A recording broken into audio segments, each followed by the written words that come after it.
Mesdames et messieurs, bonjour. Je suis l'évangéliste prophète Elogique ici. Aujourd'hui, j'ai décidé de faire une prière du soir. Les soirs sont très importantes dans la vie d'un enfant de Dieu. Surtout les nuits, elles sont très importantes parce que c'est là où nous allons nous reposer, nous ressourcer et dormir pour nous recharger en énergie. Cependant, c'est le moment où nos actions se programment, où l'ennemi fait ce qu'il veut pour pouvoir détourner les enfants de Dieu du but que Dieu leur a fixé. Or, le Seigneur nous parle toutes les nuits. Le livre de Psaume 127, versets 1 à 3 dit ceci. Cantique des degrés de Salomon. Si l'Éternel ne bâtit la maison, ceux qui la bâtissent travaillent en vain. Si l'Éternel ne garde la ville, celui qui la garde en vain. En vain, vous levez-vous matin, vous couchez-vous tard et mangez le pain de la douleur. Il en donne autant à ses bien-aimés pendant leur sommeil. Au verset 3, il dit, voici, tes fils sont un héritage de l'Éternel et les fruits des entrailles est une récompense. Que le Seigneur vous bénisse pour cette parole. Maintenant, beaucoup d'enfants de Dieu doivent prendre conscience d'une chose. Amen. Une chose qu'il ne faut jamais négliger. Tout ce que nous devons faire pendant la journée se prépare pendant la nuit. Si vous avez été influencé par certaines activités durant la journée, elles vont impacter votre nuit et de par ces impacts, le diable aura accès pour venir changer vos destinées. Maintenant, il est très important de savoir que une fois qu'on se prépare mieux pour aller au lit, toutes les portes sont fermées et l'ennemi ne peut opérer. C'est par conséquent les anges de l'Éternel qui vont maintenant opérer pour que le Seigneur puisse accomplir ce qu'il a promis. Maintenant, lorsque le Seigneur commence à nous bénir, il nous donne des instructions. Et quand il nous donne des instructions, il éveille notre oreille chaque matin pour que nous puissions recevoir les instructions qu'il nous a données. Lorsque vous allez dans le livre d'Ésaïe 50, verset 4, il a dit ceci. Le Seigneur, l'Éternel, m'a donné une langue exaucée pour que je sache soutenir par la parole celui qui est abattu. Il éveille chaque matin, il éveille mon oreille pour que j'écoute comme écoute des disciples. Regardez, il est dit ici, le Seigneur, l'Éternel, m'a ouvert l'oreille et je n'ai point résisté. Je ne me suis point retiré en arrière. Vous comprenez donc que le Seigneur peut décider d'ouvrir l'oreille à quelqu'un qui va lui résister, c'est-à-dire de lui parler, mais la personne ne comprend pas que ça vient de Dieu. Il est donc important de comprendre et de développer notre sensibilité spirituelle avant d'aller au lit. Aujourd'hui, j'aimerais vous permettre de faire une prière pour le moins inhabituelle. Mais c'est comme ça qu'on se prépare pour aller au lit. Ésaïe 8, verset 16 dit ceci. Enveloppe cet oracle, scelle cette révélation parmi mes disciples. Ce qui nous permet d'être guidés, ce sont les oracles de Dieu, les révélations de Dieu. Si nous ne les scellons pas, l'ennemi peut les détruire, l'ennemi peut les annuler, l'ennemi peut les bloquer. Mais il est important de savoir que Christ est venu pour nous ouvrir les oreilles et les yeux. Ésaïe 35, verset 5 dit ceci. Alors s'ouvriront les yeux des aveugles, s'ouvriront les oreilles des sourds. Donc Dieu est capable de nous bénir, de nous aider et même de nous donner la force pour que nous puissions accomplir sa volonté. Isaïe 40, verset 29 dit ceci, et je cite, « Il donne la force à celui qui est fatigué et il augmente la vigueur de celui qui tombe en défaillance. » Alléluia. Donc, aujourd'hui, j'aimerais que nous fassions une prière importante avant d'aller au lit. Et j'aimerais dire qu'il y a plusieurs facteurs qui permettent de passer une bonne nuit. Parmi ces facteurs, il y a le fait qu'on parte au lit sans péché. Parce que la parole de Dieu déclare que si nous dormons dans la colère, nous pouvons donner accès au diable. Alors les forces des ténèbres ont une stratégie qui consiste à faire quoi? Créer les portes, créer les circonstances pour avoir quoi? Ce qu'on appelle le droit légal. Et quand ils viennent, ils brandissent ce droit légal. Et même si les anges gardent une personne, elle vivra des choses horribles quand même en rêve. Les anges sont supposés nous garder. C'est pour ça les Écritures disent que lorsque l'ennemi viendra comme un fleuve, l'Esprit de l'Éternel le mettra en fuite. Quand nous prenons le livre d'Ésaïe 59 au verset 19, il a dit ceci. On craindra le nom de l'Éternel depuis l'Occident et sa gloire depuis le soleil levant. Quand l'ennemi viendra comme un fleuve, l'Esprit de l'Éternel le mettra en fuite. Alors, c'est ce que les Écritures nous disent dans le livre d'Ésaïe 59, verset 19. Donc, les anges sont supposés nous garder et nous protéger.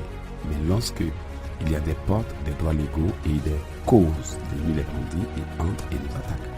Alors, la première chose à faire pour aller au lit, c'est d'abord bien se repentir. Nous pouvons voir la preuve de ce que je dis dans le livre de Romains. Romains dit ceci, Romains chapitre 13, verset 12. La nuit est avancée, le jour approche. Dépouillons-nous donc des œuvres des ténèbres et revêtons les armes de lumière. Au verset 13, il a dit ceci, marchons honnêtement comme en plein jour, loin des excès et des livrogneries, de la luxure et de l'impudicité, des querelles et des jalousies. Et tout ce que Romains chapitre 13, verset 12 à 13 vient de citer, c'est exactement ce que l'ennemi utilise pour nous combattre. Il nous combat avec les histoires, il nous combat avec les disputes, il nous combat avec les querelles, il nous combat avec la médisance, il nous combat. Et nous croyons faire ces choses de nous-mêmes, alors que ce sont les influences des esprits impurs. Et la deuxième chose à faire avant d'aller au lit, c'est la méditation biblique. La méditation biblique nous permet d'accomplir l'une des lois les plus puissantes que Dieu ait données. Il dit en Josué 1, verset 8, que ce livre de la loi ne s'éloigne point de ta bouche. Médite-le jour et nuit pour agir selon ce qui est écrit, car c'est alors que tu réussiras et tu auras du succès dans tes entreprises. Donc, la méditation biblique est une recommandation divine que Dieu nous a donnée pour que nous puissions respecter ses lois. Il a bien dit que ce livre de la loi ne s'éloigne point de ta bouche. Quand on dit point, ça veut dire jamais, à aucun moment, à aucun instant. Mais il a dit, médite-le jour, médite-le la nuit. Ça ne veut pas dire de le méditer seulement un peu matin et méditer un peu le soir. Mais il voudrait que ce livre soit avec nous. Donc même dans la journée, nous pouvons prendre une parole biblique et déjà confesser et méditer. Où que nous soyons, quoi que nous fassions, pour respecter cette loi divine. Donc la méditation biblique nous permet d'intégrer la parole de Dieu en nous. Et si cette parole est en nous, c'est elle qui nous permet de nous défendre. La troisième chose qui pourra vous aider énormément et qui est l'une des choses les plus importantes que les gens n'ont jamais appliquées comme il fallait, c'est la méditation en esprit et en vérité. Vous savez, ceux qui prient Dieu doivent le prier en esprit et en vérité. Et quand on veut faire intervenir l'esprit, ça veut dire que c'est l'esprit, la conscience et autres. Et c'est de là qu'on parle de respiration et de méditation. Ça, je ne vais pas en parler trop parce que les chrétiens ne connaissent pas trop ça dans la majorité. Mais la respiration et la méditation nous permettent de nous vider. Quiconque pratique 10 minutes de respiration et de méditation avant d'aller au lit tous les jours a doublement la puissance sur les forces des ténèbres et domine et a de la rapidité d'action et se libère de beaucoup d'énergie négative. Maintenant, la quatrième chose que l'on doit faire avant d'aller au lit, c'est le combat spirituel. Il faut prier pour détruire tout ce que l'ennemi a installé tout le long de la journée avant de venir opérer. Parce qu'ils créent les circonstances, ils ouvrent les portes, ils mettent les pièges, ils positionnent leurs esprits et autres.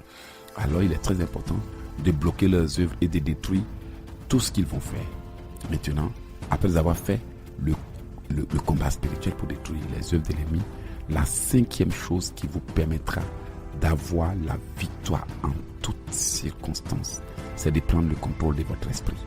Si vous ne le faites pas, quelqu'un d'autre vous appellera. Parce qu'ils installent des codes, ils font des lois, ils font des alliances, ils font des choses. Maintenant, si tu vas au lit, là où ils t'ont convoqué, ton esprit se retrouvera là-bas. Tu feras des songes où tu te retrouves au village parce qu'ils ont appelé ton esprit. Mais pourquoi est-ce que ton esprit a été au village ou bien a été soumis à ce qu'ils ont dit? C'est parce qu'en réalité, toi, tu n'avais pas déjà donné d'ordre à ton esprit.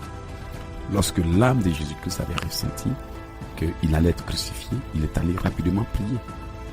Lorsque le roi David a su que son âme était en train de s'abattre, il a immédiatement pris autorité sur son âme et il a dit: pourquoi t'as battu mon âme? Espère en l'Éternel. Il a remonté son âme. Lorsque Josué, au pied du mur de Jéricho, ne pouvait rien faire, pleurait, était déçu, Dieu est venu dire: ressaisis-toi, en d'autres termes, fortifie-toi et prends courage. Donc Dieu est venu dire à Josué de venir se fortifier. Et l'une des choses que les chrétiens ne savent pas faire, c'est comment nourrir l'esprit par la parole. Or, le fait de savoir nourrir ton esprit et ton âme par la parole, c'est accomplir ce que les Écritures disent. Parce qu'il est bien dit que un homme ne se nourrira pas de pain seulement, mais de toute parole qui sort de la bouche de Dieu. Mais il y a une façon d'appliquer cela pour que l'esprit puisse recevoir ça. Le Christ a dit en Jean 15, 7, si vous demeurez en moi, que mes paroles demeurent en vous, demandez ce que vous voudrez, cela vous sera accordé. Pourtant, les gens ne savent pas comment faire pour que cette parole soit en eux. Donc, la cinquième chose que vous pouvez faire pour bien dormir, c'est appliquer cette parole à votre esprit en disant à l'esprit: il est écrit ceci, cela, voilà, voilà, voilà. Alors, sur la base de cette parole, si quelqu'un te convoque, je rends sa convocation nulle et sans effet. Mais au lieu d'aller dans le camp de mes ennemis, mon esprit, je t'ordonne de plutôt aller dans le futur et de voir ce qui va se passer. Amen. Maintenant, la sixième chose et la dernière que vous devez maintenant faire après avoir pris autorité sur votre esprit, c'est d'ordonner que vos yeux spirituels s'ouvrent, d'ordonner que l'esprit vous rappelle tout ce que vous allez voir. Bien-aimé, cet enseignement phénoménal peut changer votre vie. Si vous ne le faites pas, l'ennemi prendra autorité sur votre esprit et il interdira à votre esprit de vous dire tout ce qui s'est passé dans votre vie. Pourtant, les Écritures disent que qui connaît les choses de l'homme si ce n'est l'esprit de l'homme? Amen. Qui quoi? Qui connaît les choses de l'homme si ce n'est l'esprit de l'homme? 1 Corinthiens 2, verset 11. Ce qui veut dire que tout ce que tu vis, l'esprit sait. Même quand tu vois quelqu'un, il sait. Tu peux voir un oncle qui prend le visage de quelqu'un pour venir t'attaquer. Tu peux voir quelqu'un qui prend le visage de ton pasteur pour venir t'attaquer. Mais l'esprit te dit, c'est pas lui. Et tu te dis, mais comment est-ce que lui sait? Au fond de toi, il y a une voix qui te dit, non, ça ne peut pas être lui, c'est elle. Ça dit que la personne s'est déguisée, mais l'esprit connaît l'identité de la vraie personne qui est derrière. Amen. Tu peux voir quelqu'un dans une situation, mais l'esprit te dit que la personne que tu as vue là, c'est en réalité toi. Tu peux voir un enfant, mais l'esprit te dit que l'enfant que tu as vu, c'est quand tu étais petit. Pourtant, ça n'a pas ton visage. Mais l'esprit sait tout. Il sait où tu seras. Il sait ce que tu vivras. Il connaît tes dates. Il connaît tes bénédictions. Et l'un des plus gros problèmes de l'Église, c'est de ne pas savoir les mystères de l'esprit. Alors, aujourd'hui, comme c'est la prière des nuits, il ne faut pas trop parler. Les gens ont sommeil parfois quand ils écoutent les prières des nuits. Et nous allons rapidement commencer à remercier le Seigneur. Prions dans le nom de Jésus. Seigneur éternel Dieu Tout-Puissant, je viens bénir ton nom, te louer, te magnifier pour ce moment que tu me donnes de passer. Que l'honneur et l'adoration te reviennent, Papa. Tu es bon, tu es grand, tu es puissant, tu es redoutable, Papa. Aujourd'hui, je viens bénir ton nom et te louer, te magnifier et t'exalter, te célébrer et te glorifier. Gloire et honneur soient rendus à l'Éternel. Élévation à l'Éternel. magnificence à l'Éternel. Je viens bénir ton nom pour tous tes bienfaits. Seigneur, il est temps d'aller au lit. Et je viens te dire merci pour la journée que j'ai passée. Merci pour tous les événements que j'ai vécus, pour toutes les leçons que j'ai apprises. Tu es tellement bon, tu es tellement grand que nul ne peut se comparer.